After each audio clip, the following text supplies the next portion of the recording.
নমস্কার আমার প্রিয় বন্ধুরা, তো আবারও চলে আসলাম আর এক নতুন ভিডিও নিয়ে। তো দেখতেই পাচ্ছো দুর্গা পূজা বলে কথা, তো বেরিয়ে পড়লাম আমরা ঠাকুর দেখার উদ্দেশ্যে। তো দেখতেই পাচ্ছো রাস্তার মধ্যে আমরা ছিলাম। আর আমাদের আসামের মধ্যে এটাই আর কি ঠাকুর, মানে যেই ঠাকুরটাকে আমরা দেখতে যাচ্ছি সেই ঠাকুরটা ভীষণই ভালো করে বানিয়েছে। তার জন্যই আর কি দেখতে যাওয়া, অনেকটা পথ যেতে হয়, মিনিমাম 1-1.5 ঘন্টা মানে সময় লাগে আর কি। আমরা অটো দিয়ে গিয়েছিলাম তো তাই অনেকটা টাইম লেগেছে।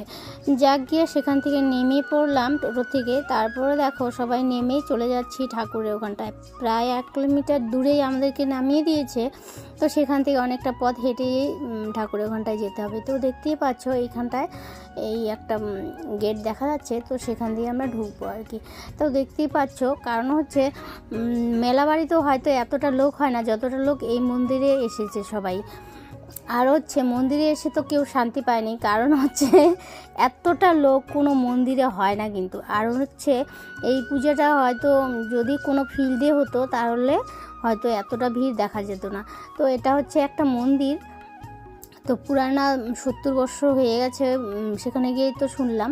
তো সেই মন্দিরে আর কি এই প্যান্ডেলটা করেছে, এত সুন্দর হয়েছে প্যান্ডেলটা। আর এই প্যান্ডেলটা নাকি একজন কন্ট্রাক্টরে দিয়েছে, 1 কোটি টাকার মধ্যে এই প্যান্ডেলটা বানিয়েছে।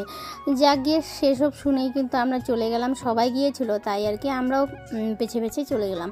তো দেখতেই পাচ্ছ এখানটায় কতটা ভিড়। আমরা যে কি করে ঠাকুরের মন্দির অবধি পৌঁছাবো সেটাই মানে ভেবে পাচ্ছিলাম যে মানে যেতে পারবো কি পারবো না, মানে সেটাই ভাবছিলাম আর কি। এতটা ভিড়, এখনও কিন্তু আমরা গেটের ভিতরে এখনও ঢুকিনি।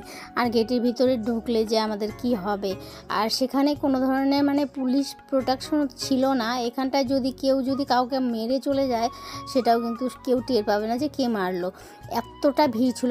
ভিতরে কোনো পুলিশ প্রোটেকশনের কোনো মানে আয়োজনই ছিল না আর কি, এতটা ভিড়। তো দুই পাশে যদি বাঁশ বাঁধার সিস্টেমটা করতো, এটা করেছে সিস্টেমটা, মানে ভিতর দিয়ে বাইরে হয়ে যেতে হবে। ভিতর দিয়ে বাইর হওয়ার জন্যই কিন্তু এতটা, অনেকে জানে না, অনেকে সামন দিয়ে এসে পড়ে। যাই হোক, ওর জন্য ভীষণ মানে এতটা ভিড় হয়েছে বলার মতো না। এই দেখতে পাচ্ছ ঠাকুরের মণ্ডপের এই ভেতরে গেটটাতে পৌঁছিয়ে গেলাম। তো এখানটায় একদম একটা সিঁড়ি আছে, এত ঠেলা ঠেলি মানে বলা যায় না, এতটা ভিড়, মানে লাখ লাখ মানুষ হবে আর কি। যেদিন আমরা গিয়েছিলাম লাস্ট পূজার দিন গিয়েছিলাম, তো তাই আর কি এতটা ভিড়।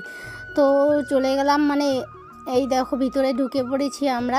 ভিতরে একটু জায়গা আছে কিন্তু বসতে বা দাঁড়াতে কিছুতেই দেয় না, কারণ গেটের বাইরে অনেকটা লোক আছে, তো তাদেরকেও তো ঢুকাতে হবে, তাই আর কি সেখানে একটু দাঁড়াতেও দিচ্ছিল না, বসতেও দিচ্ছিল না। যাই হোক বন্ধুরা, আমার ভিডিওটা কেমন লাগলো একটু কমেন্টে জানিয়ে দিও। তো টাটা বাই, দেখা হচ্ছে নেক্সট আরেকটা ভিডিও।